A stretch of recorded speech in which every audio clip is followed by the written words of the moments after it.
पक्षाचा राजीनामा देणार? नाही, अजून तसं संपूर्ण उत्तर मिळालेलं नाही मलाही पक्षाकडून, साहेबांकडून आणि जयंत पाटील साहेबांकडून अशी संपूर्ण अजून निर्णयाप्रत आलेलो नाही. परंतु माझ्या पद्धतीनं मला जे वाटतं ते मी साहेबांची चर्चा केलेली आहे आणि लवकरच यातून काहीतरी तोडगा निघेल असं मला विश्वास वाटतो.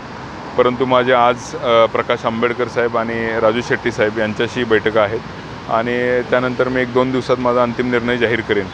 माझे काही स्वप्न घेऊन मी माड्यासाठी या मैदानात उतरलो होतो. त्या स्वप्नांचं जर यथायोग्य समाधान होणार असेल तरच मी राष्ट्रवादी काँग्रेस पार्टी शरदचंद्रजी पवार यांच्या उमेदवाराच्या प्रचारात राहीन. अन्यथा वेगळा मार्ग निवडणूक जिंकून येण्याचा मानस आहे. त्यामुळं जिंकून येण्यासाठी लागणारी मतदारांची संख्या होत असेल तर त्या पद्धतीनं पुढं जाण्याचा माझा मानस आहे. पण मग आता काम कुणाचं करणार तुम्ही? ती तयारी दर्शवली आहे?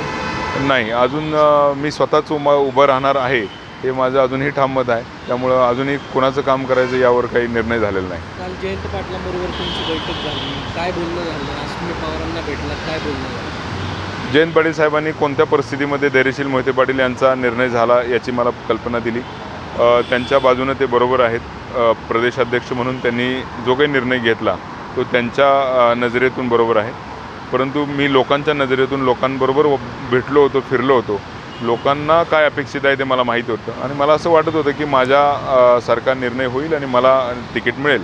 परंतु प्रदेशाध्यक्ष म्हणून त्यांना जे योग्य वाटलं तो निर्णय त्यांनी केला. शरद पवार साहेबांनी माझ्याबद्दल संपूर्ण माहिती घेतली.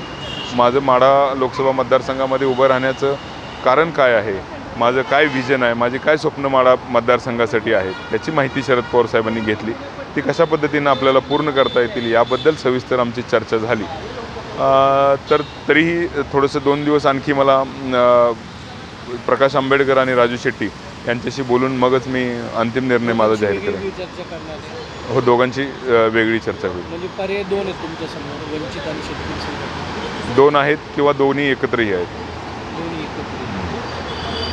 आणि भेट कधी होणार? वेळ घेतली आहे? वेळ घेतलेली आहे. आज रात्री किंवा उद्या सकाळी भेट होईल. कुठे भेटणार? पुण्यात? अकोला. ओके. आणि शेट्टी साहेबांना? इचलकरंजी. धन्यवाद.